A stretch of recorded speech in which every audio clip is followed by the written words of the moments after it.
SP साहब के पिता का अपमान गांव के सरपंच ने किया था, थप्पड़ मारा था मुंह पर भरी लोगों के बीच में।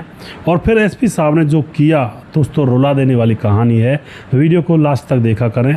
यहाँ पर क्या होता है, एसपी साहब गांव आते हैं और लोगों से उनको पता चलता है कि जब वो कोचिंग पर गए हुए थे तो गांव के प्रधान ने उनके पिता को चाटा मारा था। अब उस एसपी साहब ने चाटे का बदला किस तरह से लिया था वो पूरी कहानी मैं यहाँ पर बताने वाला हूँ।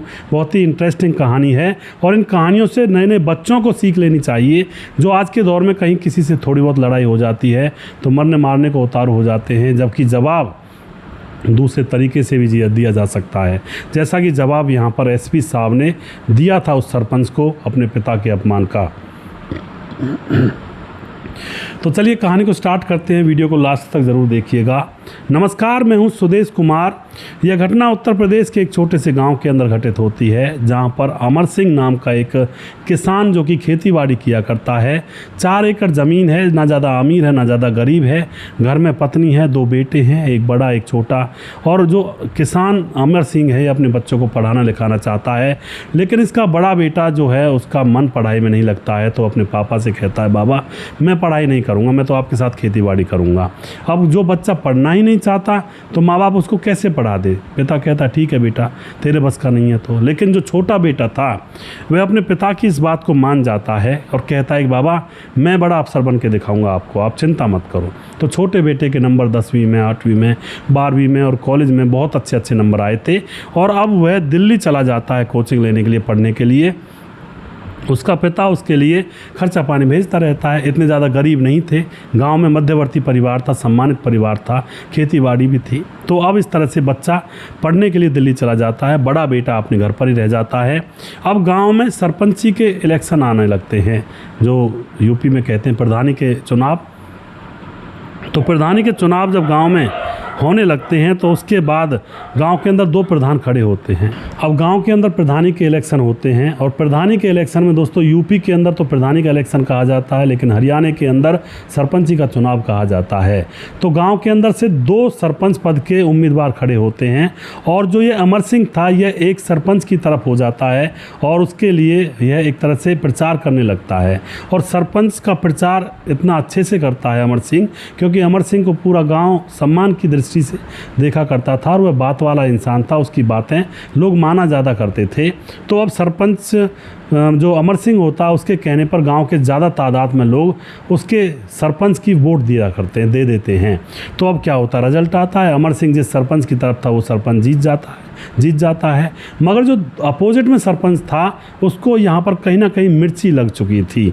जब बातें होती हैं घर में या फिर आस पड़ोस के लोग इकट्ठे होकर बात करते हैं सरपंच साहब कैसे हारे, क्या प्लानिंग रही थी, प्लानिंग कहाँ फेल हुई थी, तो यही बात गांव में निकल कर आती है कि जो वो अमर सिंह है ना, अगर वो उस सरपंच के साथ ना लगता तो सरपंची आप ही जीतते।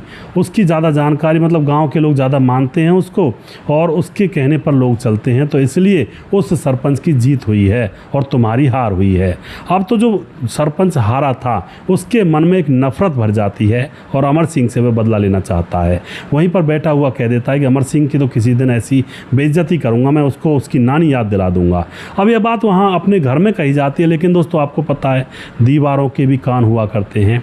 और फिर किसी ने जा कर के अमर सिंह से कह दिया कि वो दूसरा सरपंच तुम्हें धमकी दे रहा था कि उसको देख लूँगा किसी दिन।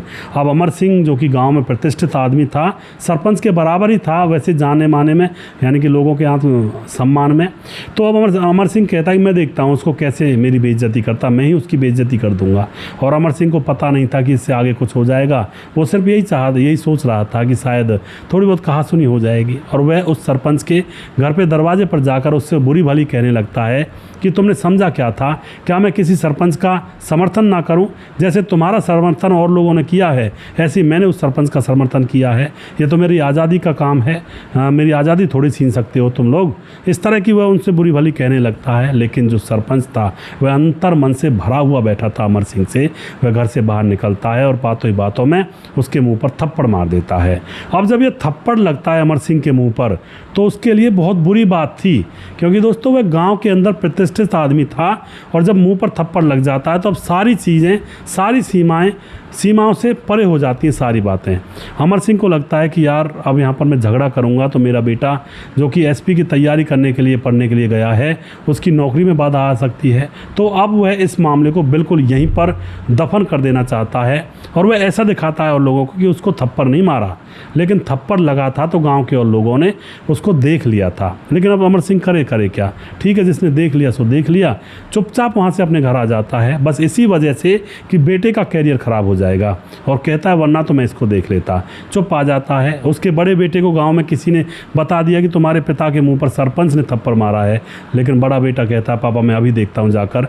लेकिन अमर सिंह उसको भी रोक लेता है कि बेटा तू क्या समझता है मैं डरपोक हूँ, मैं कायर हूँ क्या? उसके थप्पड़ का जवाब देना नहीं चाहता था मैं, या दे नहीं सकता था? मैं सब कुछ कर सकता था, लेकिन मेरे बेटा जो है वो एसपी की तैयारी कर रहा है, हाँ, सरकारी एग्ज़ाम की, उसमें दिक्कत आ जाएगी, इसलिए मैं चुप आ गया यहाँ पर।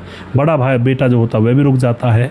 अब तो धीरे धीरे बात आई गई हो जाती है। कुछ समय गुजरते हैं तो उसका छोटा बेटा जो कि आईएएस का एग्ज़ाम क्लियर कर लेता है, और उसके बाद उसका छोटा बेटा एसपी बन कर के गाँव में आता है, और गांव में आकर बड़ा धूमधाम से उसका स्वागत होता है। एसपी जो बन चुका था, यार दोस्त इकट्ठे होते हैं, उसका स्वागत करते हैं। और फिर आपको पता गांव के अंदर यार दोस्त होते हैं कि भाई तू एसपी बना, चलो हमें पार्टी दे कर आओ। तो वह अपने यार दोस्तों को पार्टी देने के लिए शहर ले जाता है किसी यार दोस्त की गाड़ी में। वहाँ जाकर जब पार्टी चल रही होती है तो गाँव का कोई यार दोस्त उससे कह देता है कि तुम्हें पता है तुम्हारे पीछे यहाँ पर क्या हुआ था जब तुम कोचिंग पर गए थे? एसपी साहब बोलते हैं क्या हुआ था? तो उस लड़के ने बताया कि गांव के जो सरपंच जो नहीं बने थे उन्होंने तुम्हारे पिता के मुंह पर थप्पड़ मारा था। अब तो यह थप्पड़ वाली बात सुनकर एसपी साहब बौखला जाते हैं, गुस्से से गरम, क्योंकि मेरे पापा ने क्यों नहीं बताया मुझे, मेरे भाई ने नहीं बताया, माँ ने भी नहीं बताया। घर जाते हैं, घर जाकर पापा को पूछते हैं, सबसे पहले बड़े भाई को पूछते हैं तुमने कुछ किया नहीं, पिता के मुँह पर थप्पड़ मारा? बड़ा भाई कहता है नहीं करने दिया पापा ने, तुम्हारी कसम दे करके कि मेरा बेटा पढ़ रहा है, वो उसके कोर्स में दिक्कत आ जाएगी। अब तो यह बात सुनकर वह फिर पापा से ही पूछ बैठता है कि पापा ऐसा क्यों, मुझसे क्यों नहीं कहा आप लोगों ने? अमर सिंह कहता है बेटा इसलिए नहीं कहा, अगर मैं तुमसे कह देता तो आज तुम एसपी नहीं बन पाते, तुम गांव में आ जाते। मुझे पता है तुम्हारा खून खौलता, तुम गर्म स्वभाव के हो, इनसे लड़ाई झगड़ा करते और तुम जेल में पड़े रहते, और मैं क्या ले लेता? मैंने एक थप्पड़ खाया है और उसको बताना ज़रूरी थोड़े था तुम्हारी कामयाबी के लिए। अब तो बेटा समझ जाता है कि पापा ने मेरी वजह से ये कुर्बानी दी थी, वरना मेरा पापा तो वैसे ही धुरंधर टाइप का है, गांव के अंदर कोई भी फालतू नहीं बोलता है। तो वह समझ जाता है कि पापा कहाँ पर अटके थे, और अब वह पूरी प्लानिंग कर लेता है, और 2-3 दिन रुकने के बाद अपने पापा से कहता है पापा गाड़ी में बैठो। पापा को गाड़ी में बैठाता है और सरपंच के घर के सामने ले जाकर निकालता है, पापा को उतरो पापा। और वहाँ पर सरपंच कई लोगों के पास बैठा हुआ हुक्का पी रहा था, और अब बेटे ने चप्पल अपने पापा के हाथ में दी। पहले से वो बात करके आए थे, चप्पल हाथ में दी और कहा पापा इसको जितना मारना है इतना पीटो इसको। और फिर वह जो अमर सिंह होता है चप्पल से उस सरपंच के ऊपर अच्छी सी पिटाई कर देता है। सरपंच के लोग और बाकी के लोग इसलिए आगे नहीं आते हैं क्योंकि इसका बेटा एसपी था, वो सबको एक लाइन से धरवा देता, मतलब एक लाइन से उनके खिलाफ एफआईआर दर्ज करवा सकता था। अब यहाँ पर उसकी पिटाई हो जाती है, तो अब यहाँ पर जो वह सरपंच था, ये बाप बेटे वापस आ जाते हैं। सरपंच थाने जाता है एफआईआर दर्ज करवाने के लिए, लेकिन थाने में उसके खिलाफ बहुत सारी फाइलें निकाली गई थी, क्योंकि वह पहले भी 2-3 बार गांव का सरपंच रहा था, तो उसने बहुत सारी घपलेबाजी की थी, बहुत सारी सरकारी चीज़ों को मतलब खा गया था। तो उसकी सारी फाइलें बनकर तैयार थी पहले से ही थाने में। और थानेदार कहते हैं सरपंच साहब देखो हमारा तुम्हारा नाता बहुत दिनों का है, लेकिन कानून के सामने कोई दोस्ती नहीं, कोई यारी नहीं, आपका सारा परफॉर्मा तैयार है, यहाँ पर फाइल वाइल तैयार हैं, और बस आपको पकड़ना है। और उसको पकड़कर लॉकअप में डाला जाता है। लेकिन दोस्तों यहाँ पर सरपंच रो रो करके गुहार लगाता है, और एक बार कहता है मुझे पंचायत जोड़ने दो एक बार। तो जैसे तैसे उसकी जानकारी थी, थोड़ा उसको ढील दे दी जाती है, पंचायत जोड़ी जाती है, और पंचायत में रो रो करके माफ़ी मांगता, मुझे माफ़ कर दो और मैंने ये सब किया है और मुझसे गलती हो गई। लेकिन दोस्तों कानून तो कानून है। जो एसपी साहब होते हैं उन्होंने कहा कि ठीक है चलो हम इस केस डाल देते हैं, कोर्ट में केस चलेगा, लेकिन पूरी तरह से माफ़ी तो अब नहीं हो सकती, क्योंकि तुम्हारी फाइलें ओपन हो चुकी हैं, सारा मामला सबके सामने आ चुका है।